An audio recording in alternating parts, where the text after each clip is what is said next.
Good evening and welcome to Morehouse College House Calls 2016, a closer look.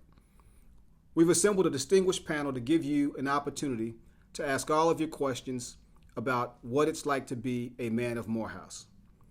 The answers that you get tonight will help you make the right decision for you and your academic future. Our panel of student, faculty, as well as staff are here to help you, and we welcome you. We've taken some questions prior to our recording through our email, but you can also reach out to us on Twitter using the hashtag MakeItYourHouse2020. As the May 1 decision day looms, we want to make sure that we're here to help you navigate the process of making that final decision. So feel free to reach out to us via the admissions email at admissions@morehouse.edu, as well as our Twitter account. So you had questions about how do you appeal for more scholarship? So if what we'll ask, again, Mr. Isom, that question about applying for more scholarships specifically, but we'll also ask Ms. Rayner about opportunities to apply for more general financial aid. Okay, when you apply for admission to Morehouse, at admissions committee, every student that submits an application to Morehouse is reviewed for academic scholarship. The scholarships are awarded, are merit-based or academic scholarships, are awarded at the time of admissions. If you were not awarded an academic scholarship at the time of admissions, it means that you did not at that time meet the benchmark for awarding scholarships based on the scholarship pool. Each year, the scholarship pool changes. The scholarship pool determines the awards. This year, the scholarship pool was very strong. This class of 2020 is an extraordinary class, a very strong class academically, socially, community service, leaders. It's the entire package for every member of this class. Now, for the students that we offer scholarships to at the time of admission, some of them may not attend Morehouse. Those funds will be recycled, meaning that the students who did not meet the benchmark in the first applicant scholarship awards, then the second scholarship awards, the academic credentials may be a little less than what they were initially for scholarship awards. And so if you were not awarded a scholarship initially at time of admissions, next month in mid-May, I will begin to review what funds have freed up or what funds have re-entered the scholarship pool, and I will be able to regenerate those funds to see if we can help or if I can help additional students at that time. Also, it is important that you apply for outside scholarships. If you have been admitted to Morehouse, you are a student that that's very capable of obtaining scholarships. Even though our scholarship pool is very competitive here in Morehouse, external scholarships are available to every student that is admitted to Morehouse, and it's important that you take the opportunity to identify scholarships that you do apply, that you do qualify for, and apply for those scholarships. 2 days ago, I sent to every parent and every student in our accepted pool that have been accepted to Morehouse scholarship recommendations. Scholarships where the application deadlines were for June, for May, and also for April. Please access that email that was sent on Tuesday from myself and look at those scholarships that are available. There's a scholarship there that I am certain that will be a match for each and every one of you. It is important that you understand that Morehouse is a competitive school, a very selective school, so everyone that is admitted in our class is a scholarship student. So our funds are limited in terms of the awards that we can make, but we do our best, and we want to make it possible for everyone to attend Morehouse. And so that is my commitment to you, that I will do my best to find the funds for you. So stay in contact with the assistant director that is in charge of your territories. You can reach out to me also. I'm sure Michael will several times throughout this broadcast provide our contact information where you can reach out to us, and we'll be glad to provides you additional information on funding sources and also on any additional funds that will become available. And I will continue to reach out to you when I am made aware of any scholarship sources. And Ms. Rayner, so for the general scholarship piece, how do students go about trying to identify and apply for those funds? Well, those scholarships are posted on our financial aid webpage, and you can go to www.morehouse.edu/financial aid. There's an external scholarships link on the left-hand side of the column. If you clicked on that, we have over right now about 75 external scholarships that are posted out there. Morehouse is being contacted on a daily or weekly basis in regards to organizations and outside entities who wanted to post their scholarships on the website. These scholarship awards range from anywhere from $50 to over $2,000, and they do tap into scholarships that have different backgrounds or interests. So I'm pretty sure students will be able to find something of their interest to apply for. I also advise students to always stay in what I call scholarship mode, whether you're after you're here at Morehouse, because scholarships have different deadlines throughout the school year. So there's always monies out there that you can tap into and use those finances to help support your education here at Morehouse. So if students were late getting their FAFSAs completed, is there a window after May 1 that those funds go away, or are they still allowed after May 1 to complete verification forms or complete FAFSA forms for fall 2016? Well, we do advise that if you do if you've done the FAFSA, and in the event you were selected for verification, that you expedite that process as quickly as possible. We do want to see that if you go through the verification process, an email will be sent to you. And right now, Morehouse uses a verification portal website now where we house financial documents on. It's very safe and secure. So in the event you are selected for verification, start that process right away to get those documentations that we're requesting, and this will help expedite everything so that your financials will be in order. Even if it's after May 1st, you can still complete your verification process even if you've paid your deposit.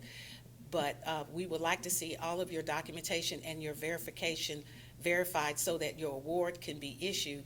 So when you come on campus, that your financials will be in order and you can complete the rest of your process as far as registration and housing. Thank you very much. So in terms of getting that funding for school, and we've already identified that it's a very selective pool of students, competitive application pool, but we have Mr. Keldrick Stevens, who's on our panel, who reads quite a few of those applications and makes recommendations for students. What are some of the things you look for in recommending to that committee for scholarship, those students for scholarship? Okay, so first things first, a lot of questions that I get, or I guess a lot of backlash that I get sometimes, that occasionally students think that the admissions team that we're out to ruin their lives, and that's not necessarily the case. We actually receive word from my boss, Mr. Darrell Isom, as well as the VP, and of course the president, that gives us a task in which we have to actually go out and recruit a certain caliber of students. So with that, keep in mind that, we're shaping the class. And when we say shaping the class, we're pretty much just trying to create a diverse community of academic scholars, diversity in terms of athletics, diversity in terms of whatever we may get for that year. But more specifically, what I tend to look for in students from my territory is mainly, different leadership qualities. If you can handle the rigor at Morehouse College. So, for example, if you want to study engineering and, you're taking basic gym courses, of course you won't really fit that rigor because you're not pretty much spreading your wings in terms of trying to actually expand and broaden your horizon in terms of engineering. So leadership skills, as far as academic rigor. Also, in terms of your recommendation letters, if you want to receive scholarship money, I encourage you to find someone that knows you very well to write positive things about you, because little do you know, counselors do tell us the truth about the caliber of student that you are. So just keep all of that in mind, and again, that we're not out to ruin your life, but we're just doing our task in terms of shaping the class and just trying to create diversity amongst the campus. So just keep that in mind. All right. And so if you just joined us, if you've clicked on the link by accident, a lot of information is being shared here. If you want to reach us, you can still ask questions at admissions@morehouse.edu, or you can use the Twitter. Make sure you use the hashtag #MakeItYourHouse2020. I want to pitch again to our single soul student on the panel and get his take on, I know presentation is really important across campus, and you see students who take pride in how they present themselves. Talk a little bit about how that might have differed from being in high school and now being a student, and what you would recommend maybe to students out there and in terms of preparing themselves and their wardrobe once they come to campus. Okay, that's a good question. Morehouse, one can say that Morehouse is known for their great attire whether it's suits, whether it's just dressing down, whether it's business casual. I would definitely suggest, Morehouse, in a way, it taught me how to dress better. So it definitely will prepare you for the real world. I try not to wear sweatpants and, the basketball shorts outside of my room, but, maybe looking presentable and making sure that you're dressed the par.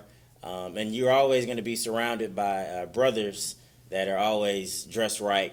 But at the same time, everyone has their own style and everyone has their own type of way that they like to dress and like to identify themselves as. So however you dressed, I'm sure that Morehouse will still, in a way, help you prepare for the real world. And a lot of professors always may require you, if you're doing a presentation, to require you to dress in a certain attire. But Morehouse is definitely known for I guess you could say, their swag. And that was a little bit of a loaded question because I hear students during some of our information sessions or while we're out traveling, they will ask, do I have to wear a suit to class every day, or do I have to wear a tie, or that Morehouse blazer that's become so famous? And it's not a requirement, obviously, but there is a certain level of expectation across campus from everyone that might appear to be associated with Morehouse College, whether they are responsible for checking you through the dining hall or getting you, your classes registered for the next semester. And speaking of dining halls, I'm sure that all of us on the panel have experienced the CAF and what it has to offer. What are some of the highlights of the CAF and the variety, the food? Because I know a lot of parents want to know two things. Will my baby have access to a place to rest his head, and will he be able to eat well? Yeah. and we want to certainly have put this into context. In years ago, in another whole dimension of time, in the late 60s as a freshman, we didn't know what we ate. It was very limited, but we got through. We were very appreciative of it.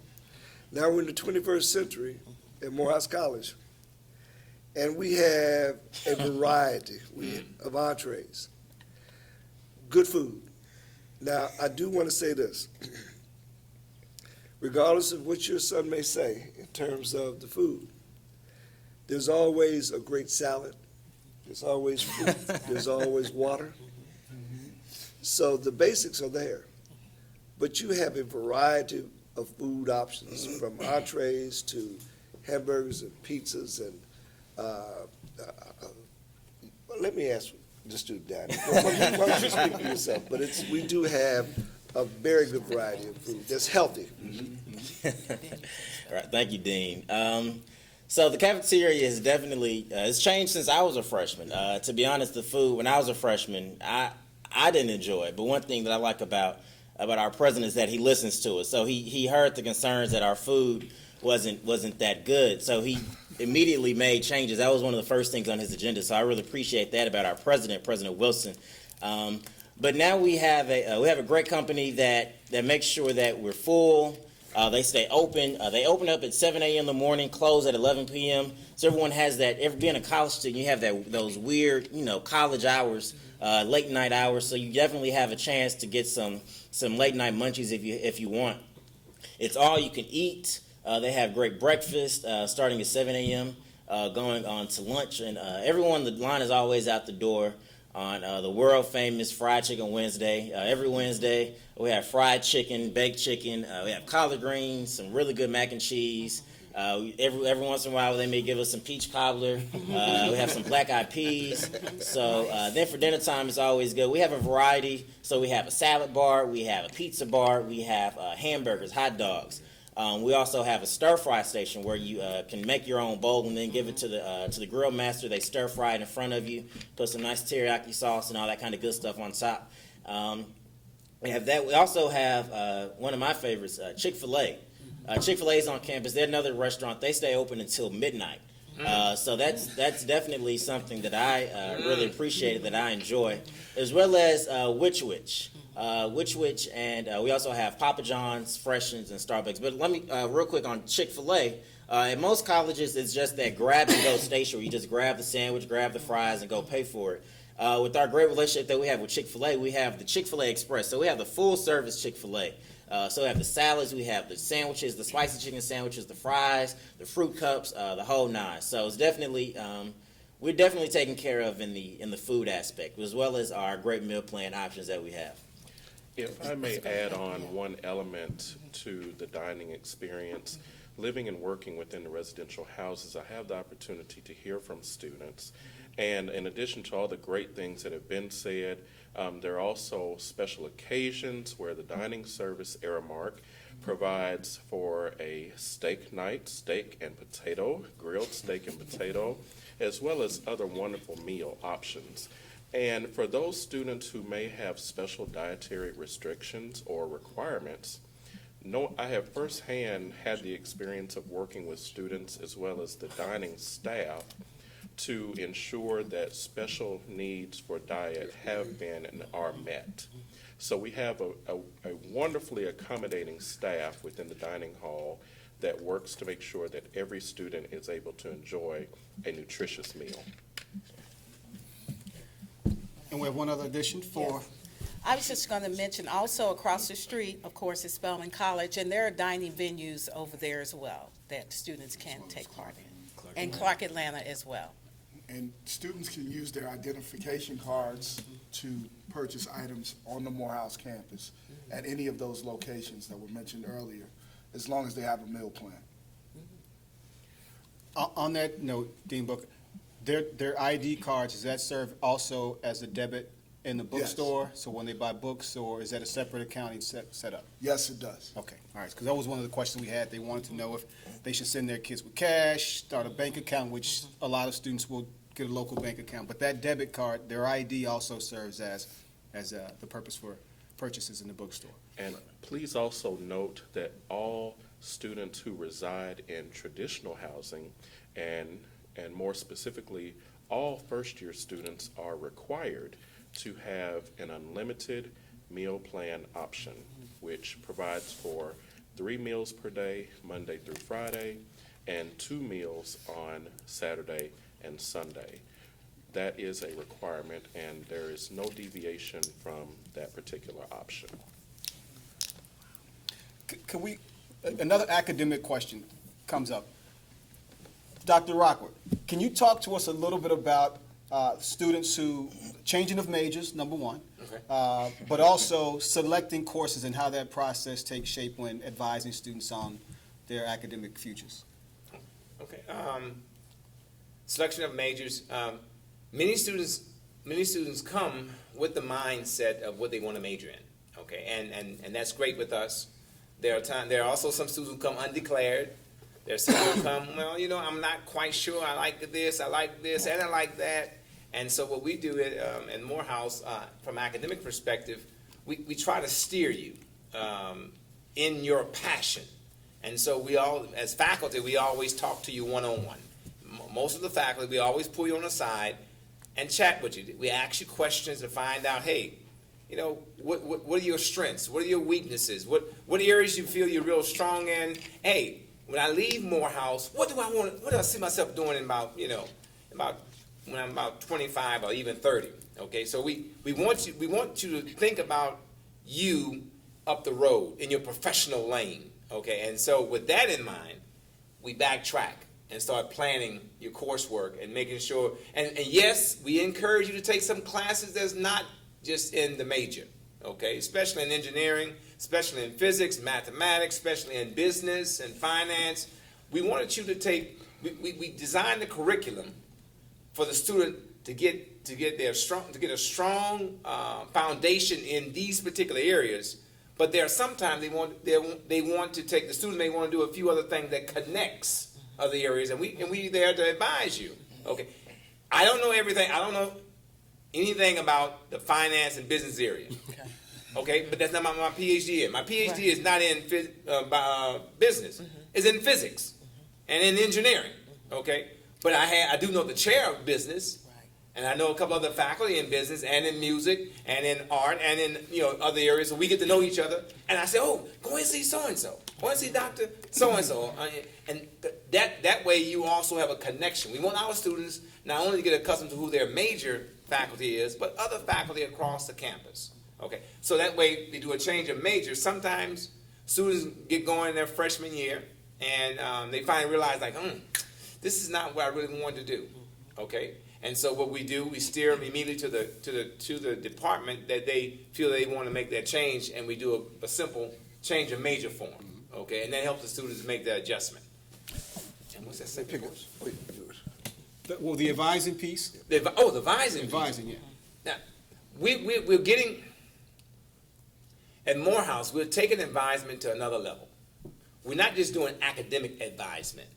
We're really doing career mentoring, okay? Meaning that, yes, we're going to advise you semester on the courses you need for your curriculum, but we really also going to steer you on the career you're trying to go to. We want to make sure during the summers, if you need to take a class, or if you need to get a summer internship or a researchship, or you want to have some type of community-related experience that would cultivate your full package. And that's one of the things we're trying to do. We don't just do classroom learning. We try to make sure you have a full breast of academic experiences in the classroom, outside the classroom, in the professional area. So we want to make sure, so when you get to your senior year at Morehouse, you're really prepared already to be the professional you plan to be once you graduate. And on that note, and I will get, but on that note, talk about, just even really briefly, if you have to name 3 or 5 places where you've, even placement, but particularly students wondering about graduate school, or even some of those things, those measurables where you can say, we have, or I know what kids are doing that mom and dad are looking at right now and want to see. Man, graduate school. I say it this way to all I tell them this way. I say, look, when you come to Morehouse, one, you come into a specialist, okay? There's no one in the world that do what we do. And we've been doing this for almost 150 years. So that's one thing. And many of our graduate level institution and peers, they come here to recruit for our students to get in their PhD programs, their master's program, their MBA programs. I mean, the top-notch Ivy League schools across the nation come to look for a Morehouse man. Why? Because we, the faculty, the environment of Morehouse, have already proven and shaped our men to go out there and perform. And not only just perform, many times to outperform. Right. So we've been doing that, and that's what we look forward to continue to do. So graduate school, you will have no, and what's so good about it? They will pay for you to go and get your degree. They will pay you to get your PhD, your master's at their institutions.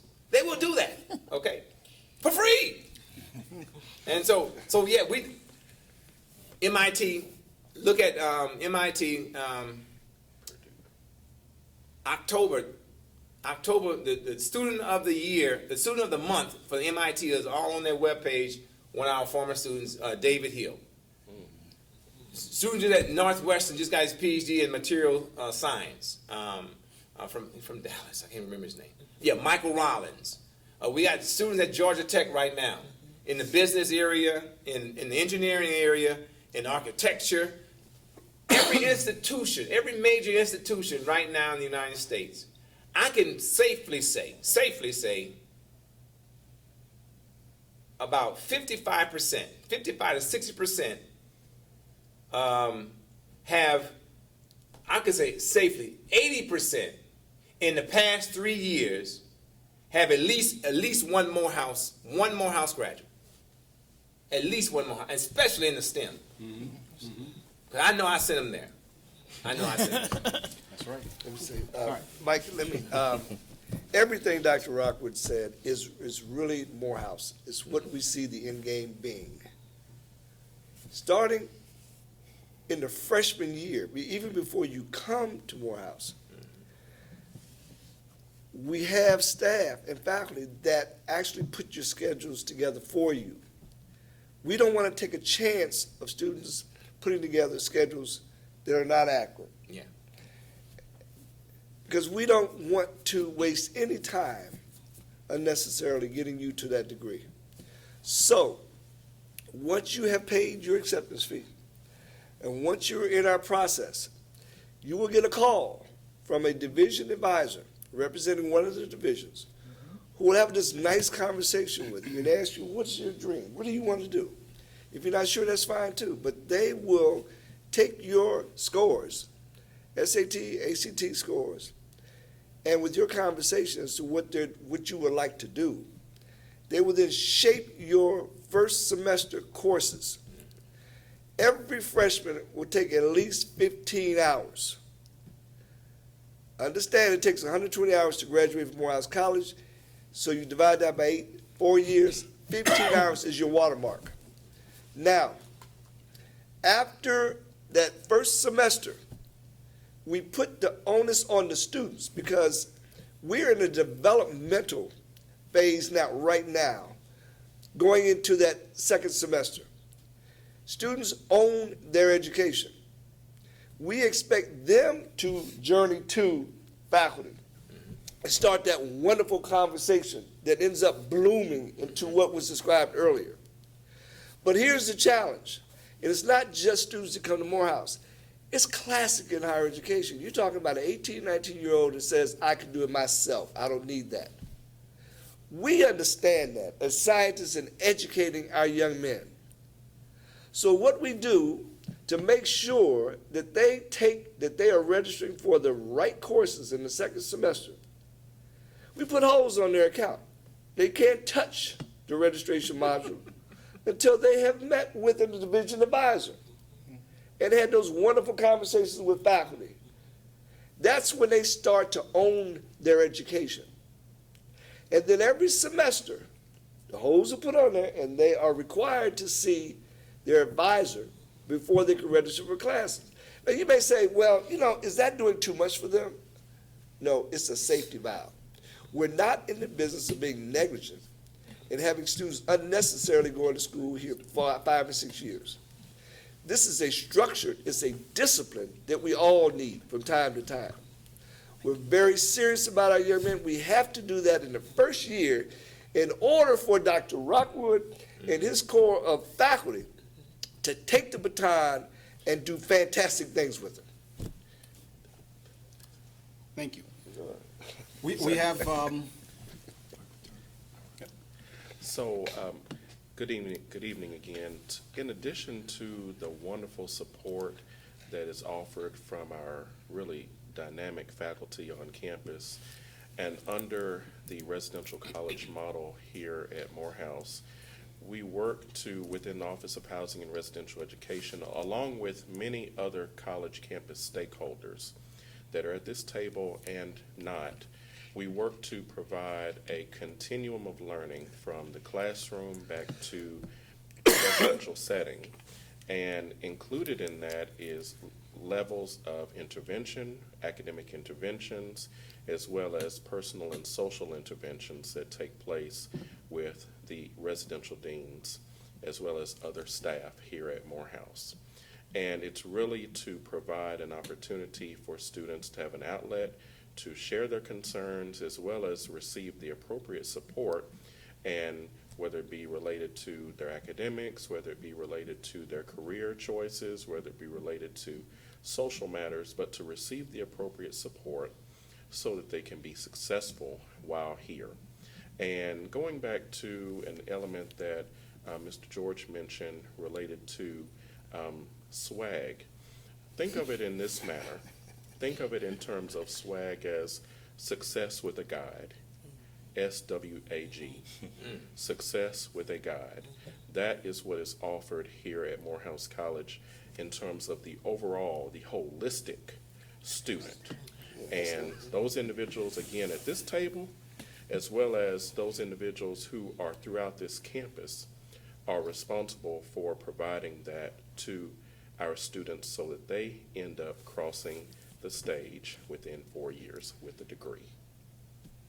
And I just want to mention what Dr. Rockwood was saying about many of the students that have gone on to top graduate schools or employment with Fortune 500 companies or even entrepreneurs. Those students, while they were here, were active outside of the classroom, meaning they served in the Student Government Association. They served on the programming board. They may have served as residential advisors in the housing department. We want to make sure that when you come here, you have a well-balanced experience and that your learning takes place not only in the classroom, but also in the everyday activities that you do on campus. So here, we give you the keys to the car, and we want you to drive it. We want you to experience what it means to be a real student leader so that when you go out, you have transferable skills that you can use immediately when you're either employed or in your graduate school setting. So it's a well-rounded experience. It's a wonderful experience, and it's one that lasts a lifetime. So quickly, many of the students that we've had the opportunity to work with, they still keep in touch with us. They call us. They tell us when they're about to make significant decisions in their life. It could be marriage. It could be taking a job. It could be moving.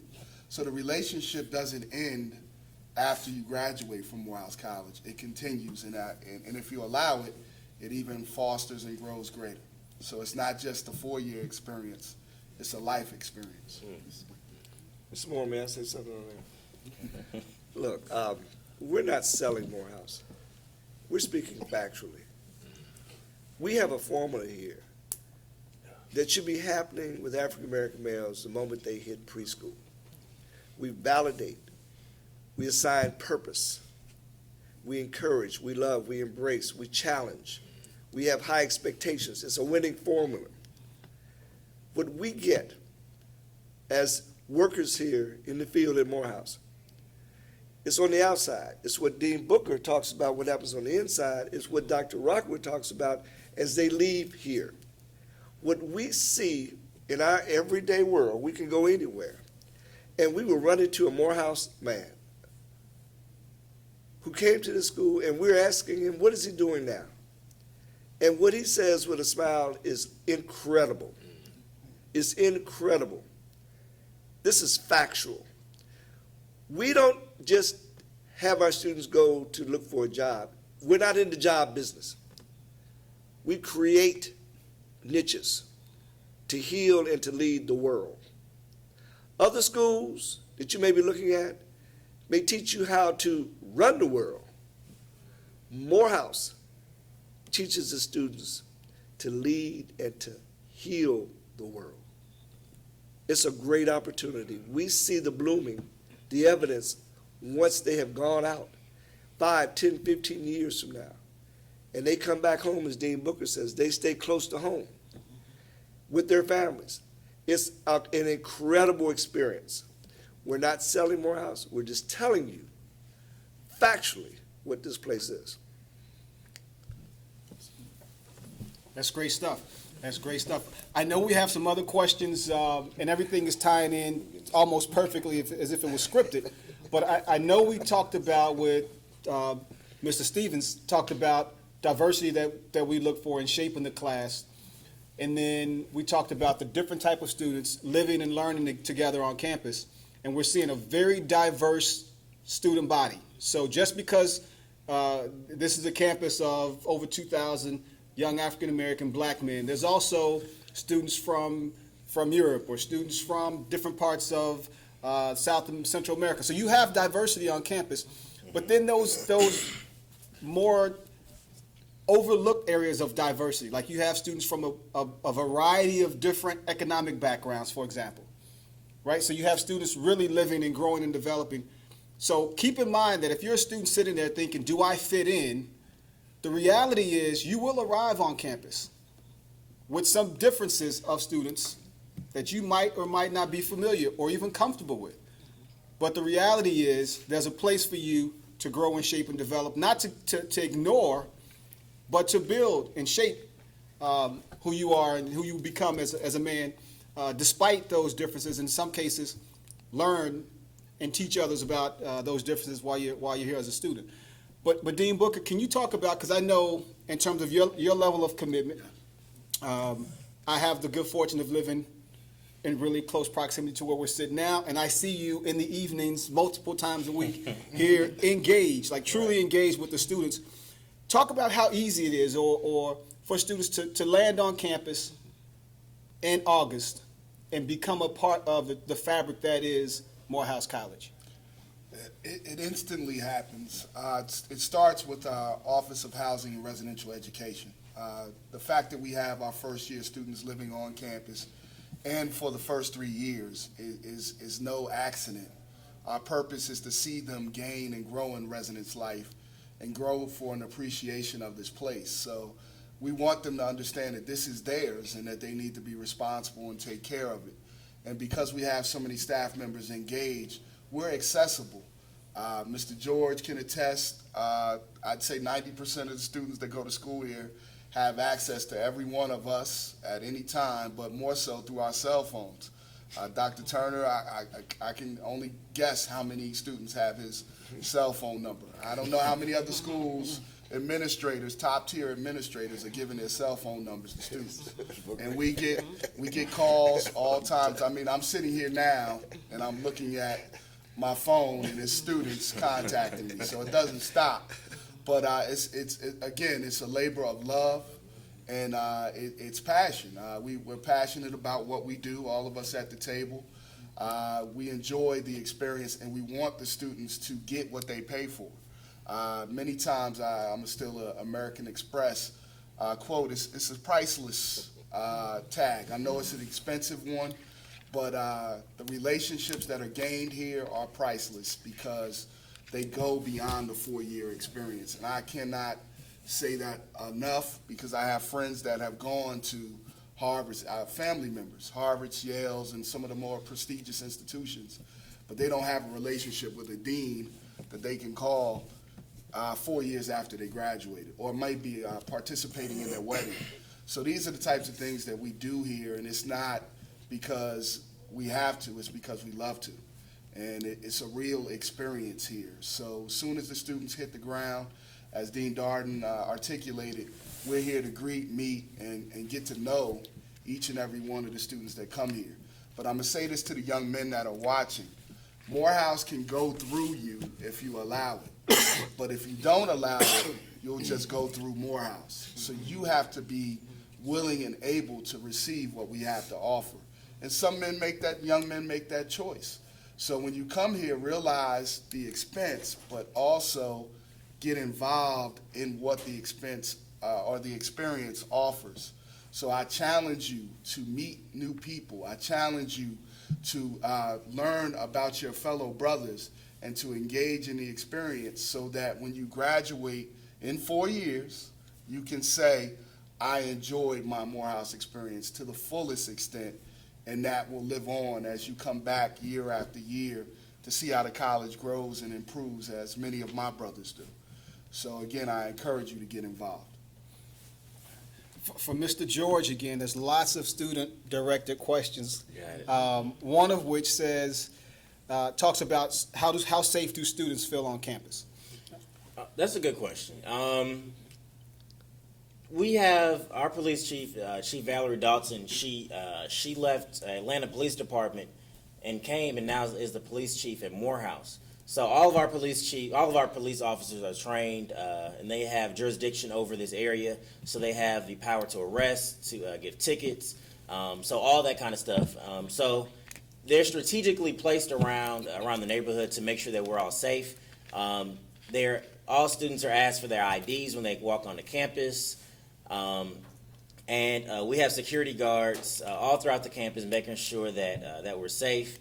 But at the same time, it's our responsibility as well to make sure that that we're smart about certain situations, making sure that that we are walking in groups, or making sure that we're not on our cell phone, that we're actually attentive to our surroundings. So we have to make sure that we're doing our part. But Morehouse Police Office, or the Office of the Police at Morehouse, make sure that they do what they're supposed to do as well, in keeping us safe. So they do have the power to do what an actual police officer does. Plus, we have that great connection with the Atlanta Police Department, with Chief Dalton coming from the Atlanta Police Department. So we feel safe on campus. But I would say safety is about choices and decisions.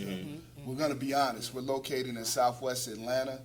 The area surrounding Morehouse is not necessarily the safest area in the city of Atlanta, so it requires that students compart themselves well. As Mr. George said, we have some safety measures that we have put in place, but not all students follow them, and sometimes they put themselves in harm's way by not staying in groups, by being out after hours, or maybe even partaking in decisions that we as parents and administrators may not see as wise choices or decisions, maybe trying to purchase drugs or marijuana of some kind, or alcohol late at night, things that we don't think they should do, but these are choices that our young men sometimes make and put themselves in harm's way. So we encourage our students to make wise choices in terms of their practices, not walking with headphones on late at night and not being able to hear, or on a cell phone late at night. So it's many times about choices and decisions, and we quickly point out areas of concern for our students so that they can make better decisions about how they compart themselves in the area in which our school is located. Let me follow up with that. I really want to underscore what Dean Booker says about making wise decisions. When we go back historically in the last perhaps 4 or 5 years, those students who have had some negative encounters in the community, every single one of those cases, the student initiated himself. It wasn't anyone was coming up on the campus threatening the student. It wasn't any of that. It's not making good choices. During the student orientation, we have Chief Dalton and other members of our staff come in and to do really deep orientation on safety. And that just doesn't happen in the first week or two. It's ongoing in the residential college model, as Dean Turner would tell you. Safety is high on our list.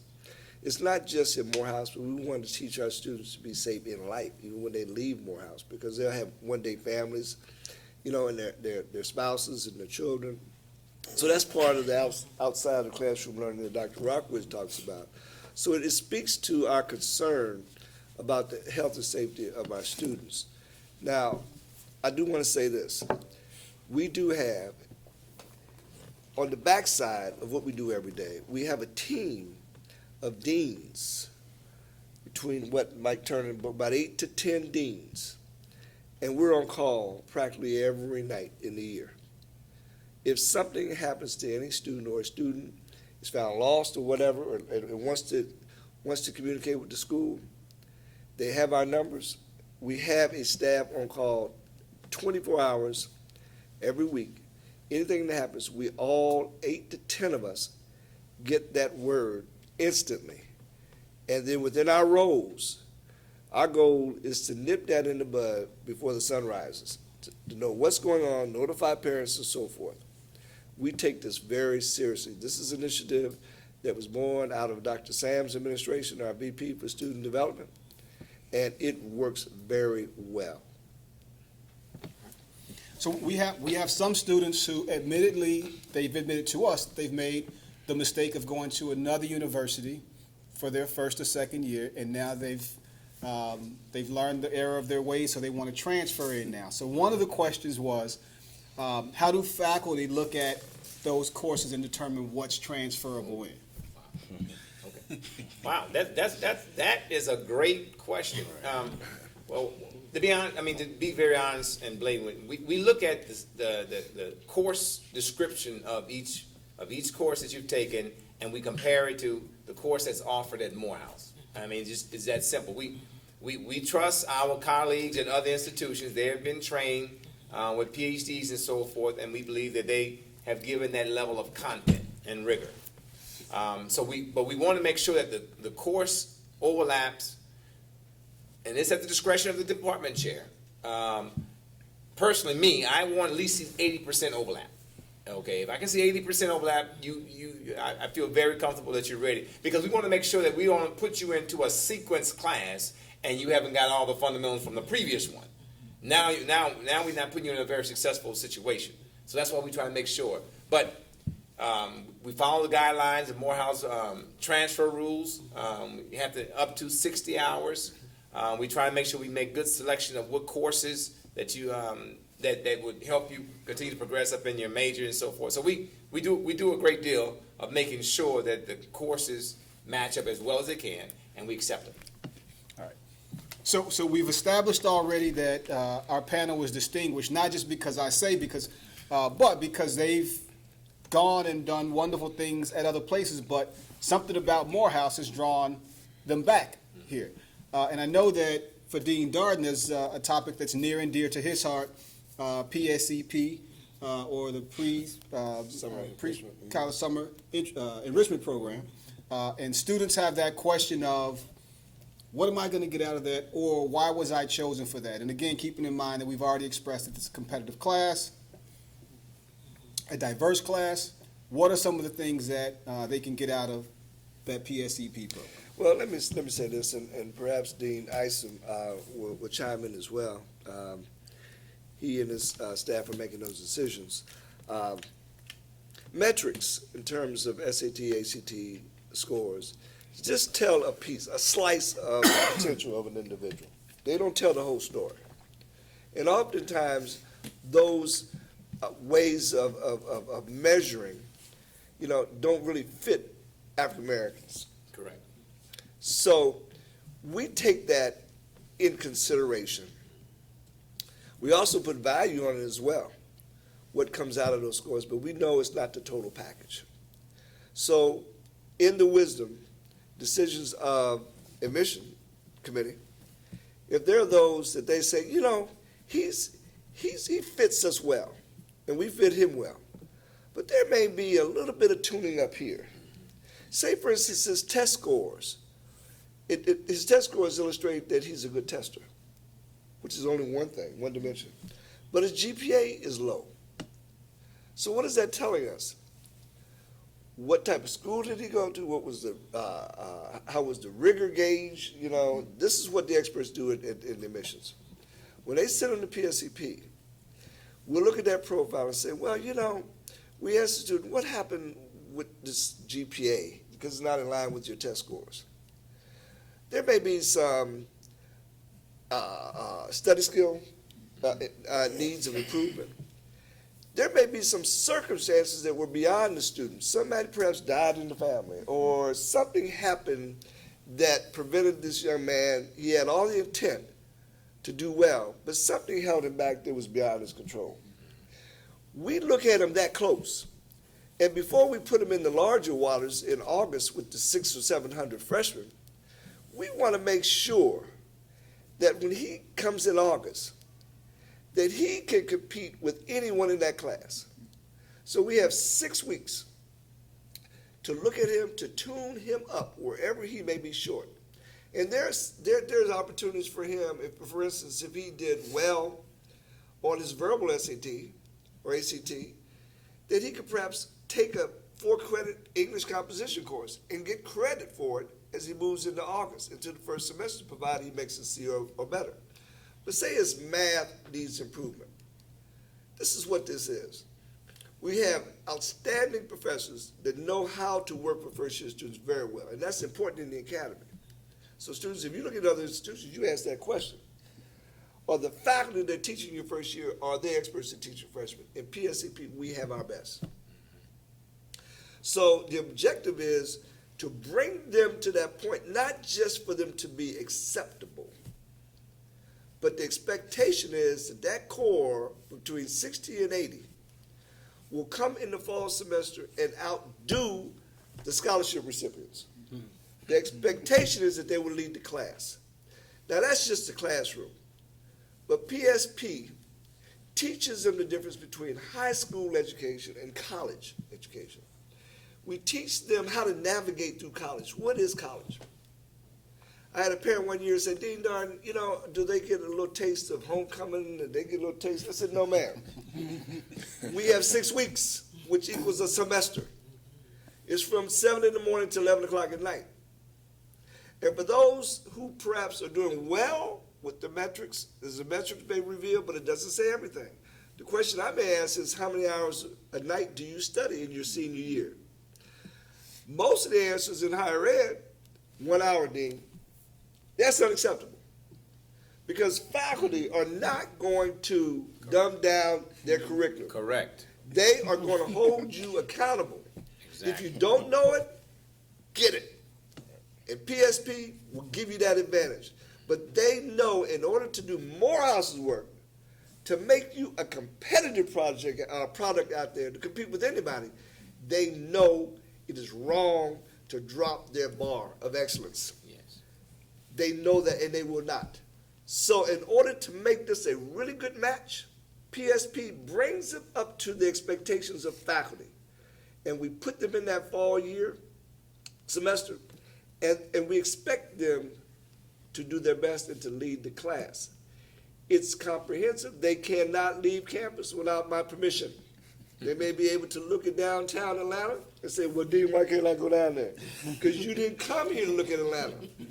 You came here to transform, to get the higher sense of self, the stuff that you know inside of you, but you have not been able to realize it. Well, our job in 6 weeks is to transform you to another place. You may not like me in the first 2 weeks. You say, well, Dean, he ain't gonna let me go downtown. He ain't gonna let me do so. No. But in that 4th or 5th week, something's gonna happen to you. A smile of achievement's gonna come on you. And you're gonna say, you know what? Now I know the strategies that you guys gave us in faculty in the evening, 5 hours of study, not just sitting behind a book in a room, but strategies and tactics, how to deal with it, Dr. Rockwood, to say, I'm going to see him tomorrow, and he's going to throw that hardball test at me, and I'm going to knock it out of the park. That's what we do. That's what we do. That's how we make a change in you. That's Morehouse. It's a 6-week program that starts June 5th. It is July 15th. You still have some time to go back home with Sally, with your girlfriend, and do all the things you wanted to do after high school. But you got to get back here on the 9th of August to enter the big pool of Morehouse College. So for those of you that were accepted with a PSEP recommendation or requirement, reference that letter, and it has Dean Darden's contact information there as well if you have specific questions about that time schedule. I know some parents had questions about, is it like summer camp? But I think we've gathered that it is certainly not summer camp, but more boot camp, exactly. Yeah. But even more importantly, I think what I take away is that the expectation is still excellence for those students. So if you were admitted on probation, or if you were admitted with PSEP as a requirement or a recommendation, keep in mind the most important thing is that you were admitted, and you still have those same expectations, and we still think you're going to be an awesome addition to this campus. So don't look at it as, oh, well, I'm a probation student. Well, you're a probation student, but guess what? The same expectations are on you as they are on Brother Ryan George over here. So, I'll say one thing that is important. This is not a stigma. Right. Understand this. I told you at the beginning of this talk, these scores are only telling a piece of your story. We've had students that come in the history of this school, they've come in and had to take remedial courses, and they're leading the world. So it only tells us that there's more power in us than we even believe in ourselves at times. And given the bad shake African American males get from pre-K to 12th grade, they may not fully understand the brilliancy of their nature because of all the stuff, the negative stuff that they have collected. Here, we help to shed that so they see the diamond within themselves. And once they see the diamond within themselves, they take off. And this is what this experience is. PSP is just like the fall year. We just want to make sure that when you come in the fall, You're going to lead the class because you will know how to get around Morehouse. You will know how to interact with professors. You'll know what a dean is. You'll know what a residential college model is. You know what a cafeteria is. You know what the library is. You know the importance of talking to the professors in evening time. You'll know all those things in 6 weeks, where it's going to take the average freshman a whole 12 months, sometimes 3 semesters, to figure out what they're doing, where you're learning in 6 weeks. The cost is $3,500. The deadline is toward the end of the month, but Dean Darden will work with you for those who are having struggles with that money. We have installment plans, so we'll be glad to work with you because it is about you. If this is something that you see you need and you want, we're going to help make this happen for you. If you're not recommended for the program, but you're interested in it, we'll take you as well. And the courses that you'll take are all 4-credit courses. So you can come into the fall semester earning 6 hours. Even those that are required to come here, if you're taking, as I say, English composition, 4-credit course, and you get a C or better, you're coming in the fall with 3 hours. You add that to the 15 hours. And the assumption is that you're going to pass those 15 hours in that first semester. You will end up with 18 hours going into your second semester. That's unheard of. So you're coming from this situation, and now you're coming to the head of the pack. And by the time you finish your second semester, you're almost a second semester sophomore. That's what this thing is about. And Mike, just to add to that, I think that I hope that you can see that what is being conveyed here is that your success is our number one priority. And so when we were admitting students for this program, I'm envious of these students because I wish I could have had the head start that this program provides. And so it's not a bad thing. It's an opportunity that or an investment that we're placing in you and faith that we have in the students that have been recommended for the summer program. We know that you have it in you. All you need is the opportunity to thrive, the opportunity to be in an environment where you are supported, and that the expectation is that you would do your best and that failure is not an option. So everyone who has been recommended for the program, please attend.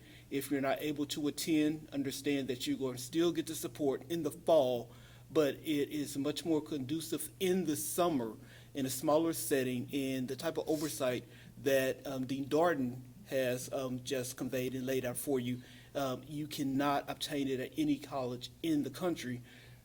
I have colleagues at other colleges and universities, and they are envious of this program because we understand that if we admit you to Morehouse, it's with the assumption we're going to graduate from Morehouse, and you're going to be an extraordinary and outstanding student, not just a student that is here to get a degree, but an experience that is going to change your life. And so that's what this is all about. And so I encourage you to get ready for the summer. As Dean Darden said, if you're not recommended for the summer program, we'll be glad to have you also because it's a head start that you cannot obtain at any other institution in this country. So there's a lot of questions about Morehouse's connection and relationship to our neighbor Spelman. I think I know what that's aimed at. But I will let Dean Booker talk a little bit, maybe touch base with some of the overlap that we have from a student life perspective, and then maybe Dr. Rocker can talk about maybe course exchange academics-wise. So we'll start with Dean Booker. Okay, from a student life perspective, we have a dynamic relationship with both institutions in the Atlanta University Center, the undergraduate institutions, as well as the Morehouse School of Medicine. So once you all arrive, during that orientation week, we have a programmatic function called Operation Olive Branch, which is more or less a opportunity for all 3 institutions' first-year students to come together and really get to know one another and to share in a assembly formatted program, as well as partake in what we would like to identify as a social event, but more or less a community block party where you guys get to exchange and get to develop some real friendships. Beyond that, Spelman College is really not our true sister school from a historical perspective. A lot of folks believe that it is, but we do have a brotherly, sisterly relationship between institutions. The sister school of Morehouse historically is Bennett College. We actually are having a trip there tomorrow to visit Bennett for their spring events. But here during the academic year, we do a lot of programmatic functions with Spelman College through their SGA, through their programming board, which is called Pulse. Our programming board is called CASA. And together we work together to do many different activities. One of the major activities that we do with Spelman College beyond new student orientation is homecoming. We share in many of the activities together, and we call it a Spell House homecoming. That's a term that students have created over the past 10 years. We basically share in events and programmatic activities. So it's a wonderful relationship, and we ask students to respect it and to honor and respect the women of Spelman College, as well as the women of Clark Atlanta University, as well as the brothers of Clark Atlanta University as well. We're all about making this AUC unity thing exist, and celebrating and recognizing that we all attend great institutions. So the Spelman-Morehouse relationship is strong, and the Clark Atlanta University relationship is strong, as well as the Morehouse School of Medicine. Dr. Rockwood, if you would share the academic components of all three schools. And the academic side of it, we kind of take the perspective of it that we're linked but yet distinct. Okay, each institution is distinct in its own self, but yet we're linked because we're in a common geographical area and have a common mission within great degree. And so one of the beauties of this now is that Morehouse students can take classes, at Spelman and at Clark, of course, through the academic advisement, and we as faculty, we advise that sometimes because we know that certain situations, like if a student needs to take a certain class in the fall, we know that the department that's offering that class at Morehouse only offered in the spring. Well, we don't want the student to get held up in their progress, so we say, hey, check and see at Spelman, check and see at Clark, and see if you can take it there, and we encourage them to do that. Likewise, Spelman ladies, Clark brothers and sisters, take classes at Morehouse. So you can easily be in a classroom with all Morehouse brothers, or doing a combination of Morehouse brothers, Spelman sisters, Clark brothers and sisters, and have a different whole AUC dynamic. So as faculty, we encourage that. And guess what else? We at faculty at Morehouse also interact with faculty at Spelman and at Clark, so we know what you're doing. So we keep an eye on you at all times, because the bottom line is, when the time comes for you to go to your engineering, or not just engineering, to an internship or interview and so forth, those companies, those graduate schools, they want to know what you've been doing outside the classroom, but they definitely want to know what you've been doing inside the classroom, and they want to talk to a faculty who's been engaged with you, not just from giving you a couple of tests, but really know what you know. And so that's why we stay in touch with you at all times. And also, Michael, quickly, the ARCH program also allows students within the Atlanta University Center to take courses at any other college or university inside of the metropolitan area. We're talking Emory, we're talking Georgia State, West Georgia, Kennesaw State, University of Georgia. You will actually be able to take courses at those institutions, have those courses appear on your Morehouse transcript, no additional cost. And so it's just an added component that will give you a broader educational experience while you are at Morehouse. I just say Morehouse is a small institution in a large environment, not just the Atlanta University Center, but the entire Atlanta metropolitan area is at your exposure. And many of our students do take advantage of those opportunities to go. If they're interested in Emory for graduate school, go to Emory, check out the environment, see if that's going to be a good fit for them. If they're going to the University of Georgia for graduate school, go there and see if they feel comfortable in that environment. And so we really not only want you to perform well here on our campus, but go out and actually see how good you have it by being a student at Morehouse, by going and sitting in those environments at another campus. Thank you. We have questions regarding res life and opportunities to live off campus in your first year or two. Dr. Turner, how do you advise students of those decisions, and why do they have to live on campus? They're asking, some of the students are asking, and parents, I assume, are asking. Yes, sir. So regarding the on-campus requirement, which was mentioned earlier, there is a 3-year on-campus living requirement for all students that enter Morehouse College. So that means coming in as a freshman, sophomore, and junior years, the student is required to live on campus.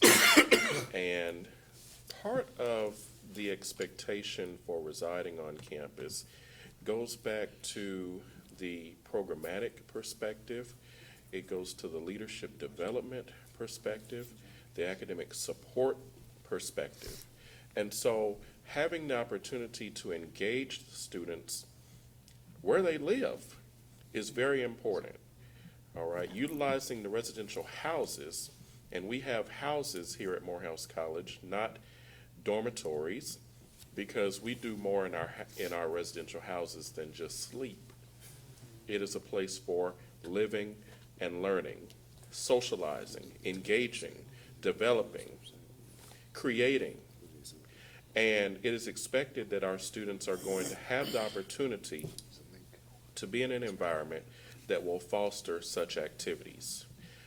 In addition to the classroom experience, we have developed some really outstanding working partnerships with faculty around campus who have committed themselves to sharing additional time outside of the traditional classroom in the residential spaces, which again is going to offer that level of that yet another layer of support to our students, contributing to their success. And so, again, having the opportunity to reside on campus promotes involvement. It promotes student success academically, allowing for the fostering of and development of friendships and rapport with students that are around you, and just allows for an opportunity for the students that come to Morehouse to be ingrained in the Morehouse experience, which once you arrive here, you will have the opportunity to see for yourself just how profound it really is. I don't know if I have the words that can express just the nature of the experience, that the holistic experience that is garnered and developed while residing on campus. Now, as it relates to those instances where a student does reside off campus, there is an exemption process. There is an application. However, there are strict requirements that must be met in order for an application to be approved. So if there are specific questions pertaining to off-campus living, I can certainly entertain those. And if you have questions outside of this forum, feel free to email me at michael.turner@morehouse.edu, michael.turner@morehouse.edu, and I can facilitate additional conversation. However, this is an experience that you do not want to miss, and being on campus will allow you to be a part of everything that goes on here. Ms. Moore, may I say something about that? I would like to just to underscore Dean Turner's comments about the value of living on campus for your time here. We know that it could be an expense, but I want to say that I want you to know that it's a very invaluable experience. We have seen students grow up faster, become more mature, letting Morehouse go through them, the closer that they are in our village. We see this every day.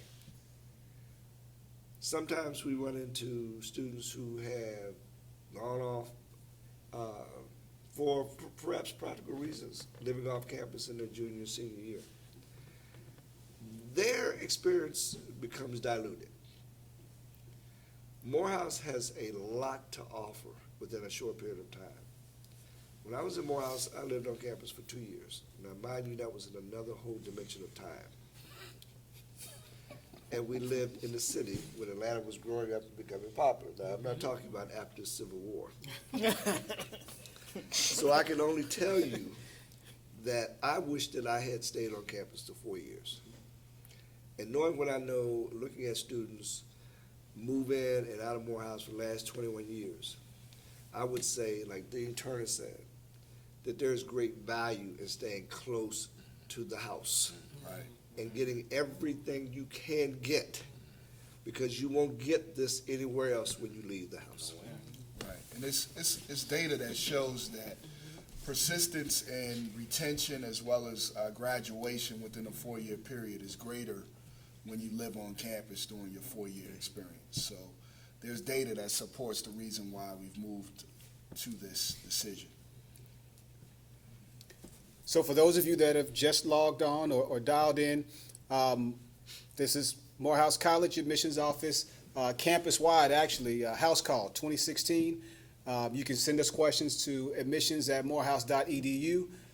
You could tweet your questions at use the hashtag #MakeItYourHouse2020. And we're about an hour and a half into our panel now, and I know Dr. Rockwood has to leave, but I want to give him an opportunity to say bye in his own way. And then we allotted 2 hours for this panel, but we're getting a lot of the questions answered, and some of them are overlapped. So if we cut it short, this will be posted up. You can watch it again later if you just tuned in, because the longer I hold our panel here, the more expensive the lunch becomes that I have to thank them. So Dr. Rocker will give you a chance to say bye to us. Well, I'm hoping this is not goodbye, but see you later. And we looking forward. I would look forward to meeting each and every one of you. Again, from academic perspective, we believe in the Morehouse theme where it says Morehouse places its crown above its students' heads and expect them to grow. And we do that in the classroom. We expect for you to grow. We don't just look at grades. We look at how you improved. We look how you've embraced learning. We look how you have learned to approach sometimes the same problems 2 or 3 different ways.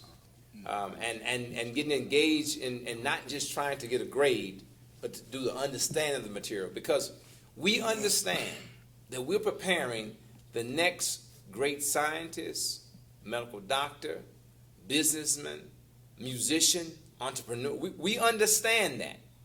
So we cannot take a chance with not one of our students who come here. We can't take the chance of not pouring everything into them. We can't take the chance. And that's why we are so serious about our academics. And we want to make sure that you represent us well. Because we want to brag on you. We want to brag on you. Oh yeah, I remember when he was a little freshman coming here, mama dropped him off, We want to say that. Now that you the next president. Right. We want to be able to say that. So that's why we cannot take a chance. So looking forward, hopefully to see you in the fall. Thank you. Thank you. So we have one other question came up for delivery of financial aid awards, and how will they be delivered to the students? Financial aid award letters are going to your email, and that is the email that you provided the school with when you applied at Morehouse College. So, and there will also be instructions in there on how you need to accept your award as well. We do ask that you follow those instructions to the T. Also, in the event you do not receive an award letter and time has lapsed, it's a possibility you could have been selected for verification by the Department of Education. If that being the case, you will receive an email from the financial aid office with directions in regards to the verification process. We ask that you do take those letters and communications very seriously because time is of the essence. If you have any questions, do not hesitate to reach out to the office. You can call 404-653-7750, or you can email us at financialaid@morehouse.edu if you need assistance with the verification process. But again, time is of the essence. We want to make your financial transition smooth as possible so that when you hit the yard in August, you know, your family is not stressed, you're not stressed, you would have had that piece of your experience out of the way. And also, Michael, it's important to know also that after all scholarships have posted, financial aid, grants, outside scholarships, that if there is still a gap, Morehouse offers a payment plan that will allow you to spread out all your outstanding balance over a period of 10 to 12 months if you engage the payment plan early enough. And so a lot of you have called me saying, I'm stressed out. I think that I'm going to be about $5,000 short. You know, I'm not going to have that in August. That's okay. We can make arrangements for you, engage the payment plan, and can spread that $5,000 out over the academic year. If you would like additional information on that, you can email me at durrell.isom@morehouse.edu, and I'll be glad to forward you the information on the payment plan. But that is often a safety net for families who just have that few $1,000 that they are looking on. How am I going to pay this? What am I going to do? Don't stress out about this at this point. The iceberg always melts. We will make it as conducive to as painless as possible for paying for the cost of attendance of attending Morehouse. So a lot of students are asking about opportunities still to visit. Perhaps you missed the February admitted student weekend or the April admitted student weekend, dynamic programs which Ms. Erica Johnson and Marilyn Bibby put on. I want to give them their shout outs. But in their absence, Keldrick Stevens, just talk about the One Last Look program and give them the dates to look out for that. All right, so primarily for One Last Look, what's typically going to happen is we want to invite the recently admitted students, and it's your opportunity to come onto campus to speak with the faculty members, to speak with staff members, to get your financial aid in order, to receive an extra campus tour if you need to pretty much just get everything lined up prior to coming onto campus. As far as the date, there is a date has been set. I believe it's June 3rd. June 3rd. Ms. Erica Johnson and Ms. Bibby, they're actually going to send an email out to each of the students as well as to the parents. So we do send emails out to the students and again to the parents. So I encourage you to check out the email, RSVP. Even if you missed Admitted Students Weekend, we invite you out to One Last Look. Or if you can't make it for One Last Look, you can always come out for a tour. You can sit down with the admissions counselor. You can also meet with a couple of the students, and you can also, again, receive a tour of the campus. So before we have a couple of questions coming in. Dates for NSO, and I know Dean Booker mentioned them earlier, but it looks like a question just came in. Maybe give us those dates again so the parents can plan. Okay. NSO is Tuesday, August the 9th through August the 16th. Again, Tuesday, August 9th through Tuesday, August the 16th. The first day of class is... No, I was going to say NSO in case anyone wants to know what we're talking about is New Student Orientation. Right. And that ends on August 16th. The first day of class is Wednesday, August 17th. Parents, we will say farewell to you all. And Dean, you could chime in, Dean Darden. I believe that will take place the second day of NSO, August the 10th. So we have what's called the Parents Parting Ceremony, and then we ask that you give us your young men so that we can help develop them the way that they should be. And there was another question regarding that famed Morehouse blazer and when the students would be adorned with the Morehouse blazer. Let me speak to that. Well, I think they just want to make sure that they're going to get one, so they want to know. That's the question I had. So The answer to the question is no when they're freshmen. well, not when they were freshmen. They just want to know were they still going to get the Morehouse blazer. They may get one. And this is what I'm saying. We had a blazer project about maybe Bookerwood about 8 or 9 years ago. Yes, sir. And it was for freshmen. And it was a very good look. But the reality is we saw that when they became sophomores, juniors, and seniors, we didn't see the students wearing their blazers.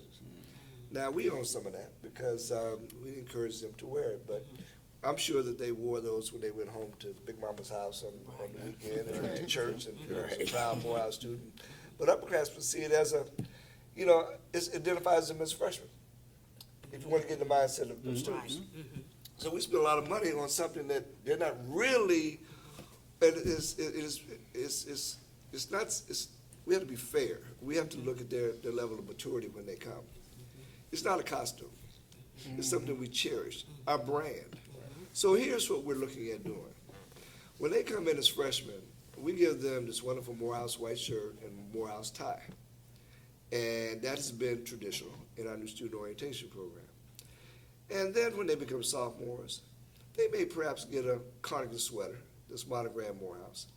In the third year, they got a Morehouse pin, which is one of our signature features. Just senior year, we get a blazer. Now, so when you see this student on campus, and he has this outfit on, this a white shirt, Morehouse tie, cardigan sweater, a pin, and a blazer, you know he's on track to graduate.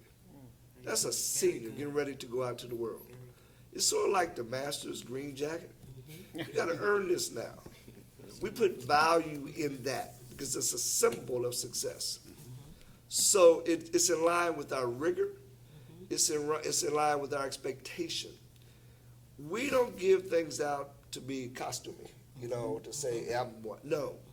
You earn that as you develop here. As you open yourself up and let Morehouse go through you, one day you will see yourself wearing all of this and with a blazer. So that's where we are with that.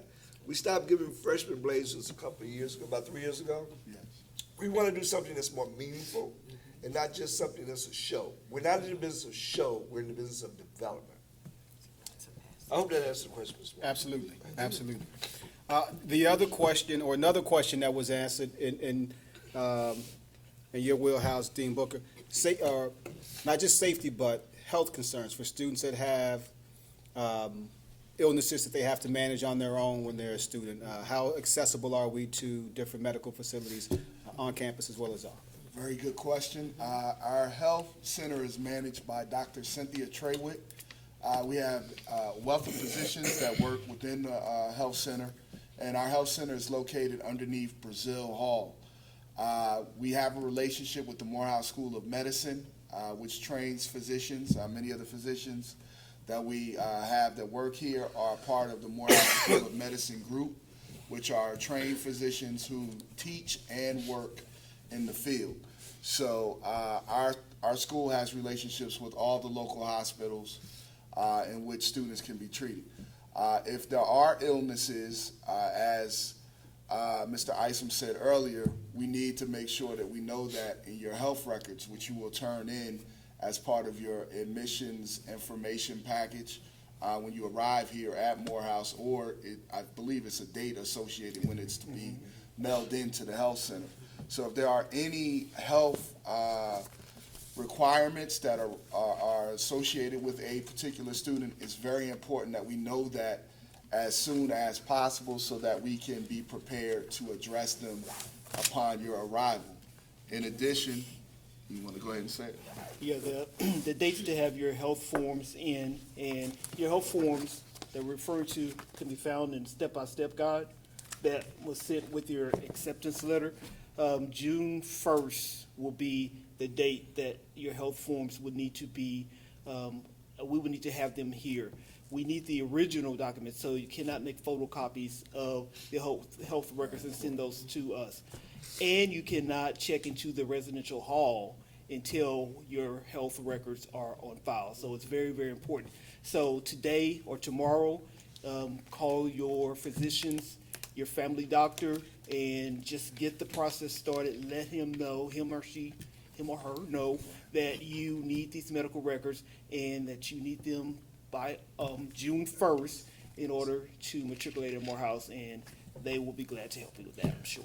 If I may add, if there are any specific special medical accommodations required, then the Counseling and Disabilities Resource Center, specifically Ms. Carolyn Walker, must be contacted.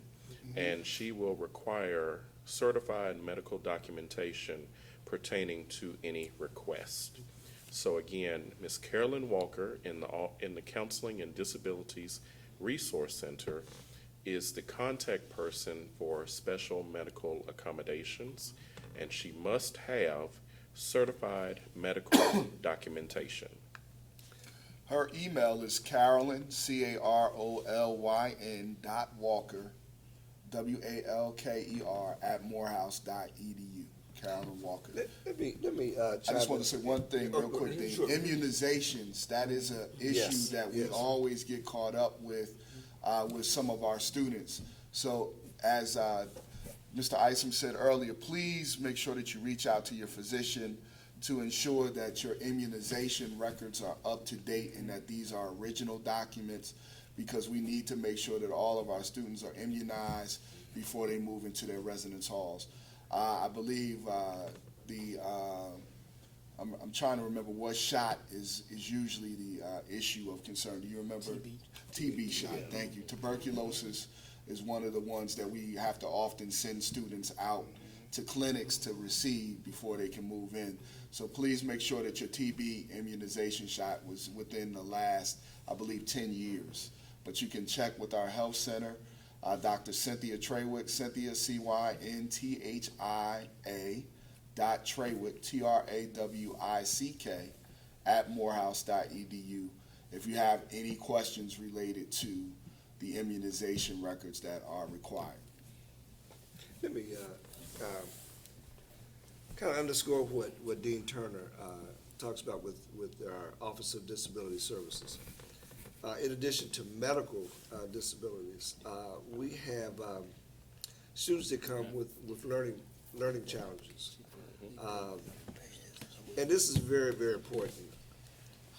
If you have, parents, if you have a son who has a learning challenge and is receiving attention from services before he gets here, make sure that he comes into to Morehouse on campus with that documentation.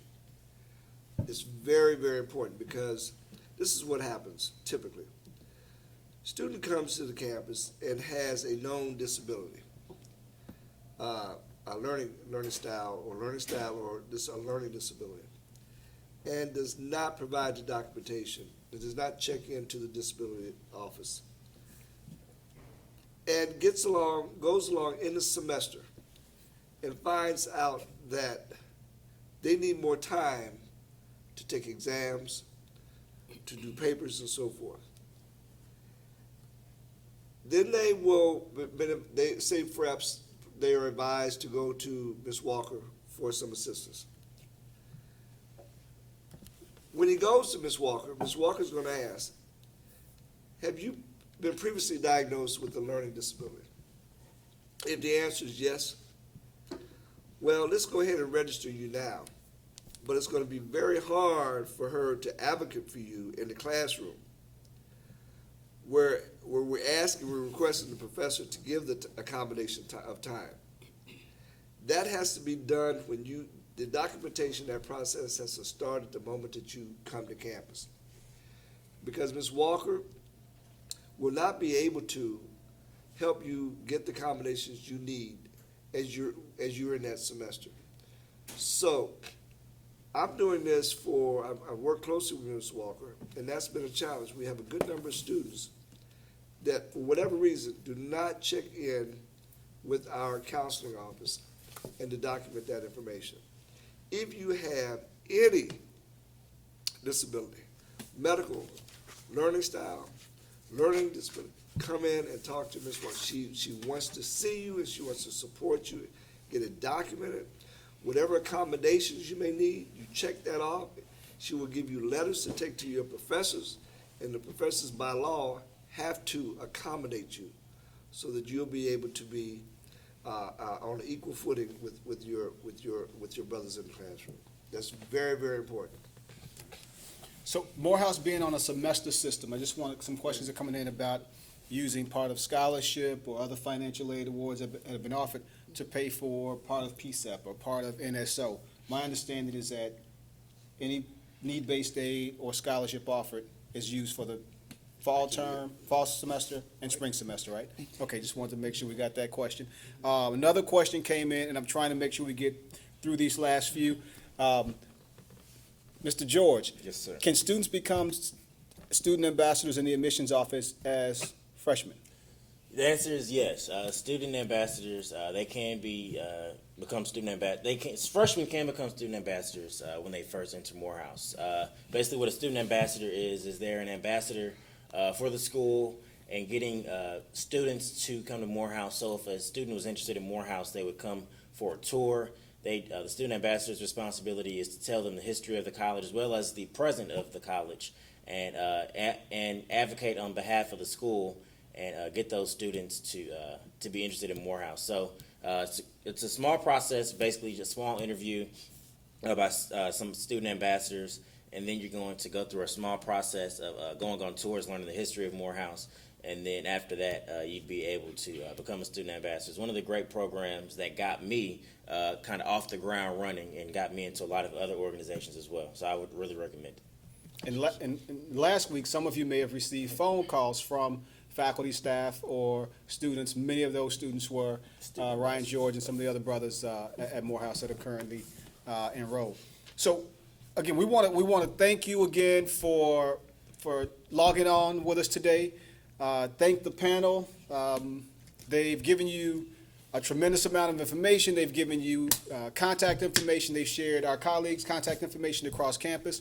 There is an opportunity again for one last look, which is June 3rd.